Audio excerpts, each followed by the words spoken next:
యేసు ప్రభువారు ఒకనొక సందర్భంలో మాట్లాడుతూ ఆయన ఎందుకు ఈ లోకానికి వచ్చారనే విషయాన్ని చాలా స్పష్టంగా తెలియజేశారు.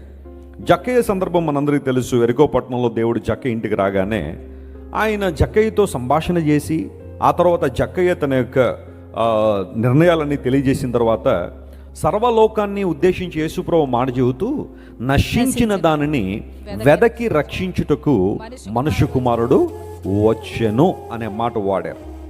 Son of man came to this world to seek and to save the last.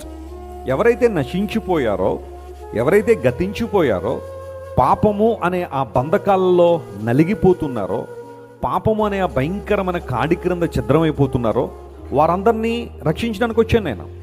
నేను శిక్షించడానికి రాలేదు, లేదా మిమ్మల్ని భక్షించడానికి రాలేదు.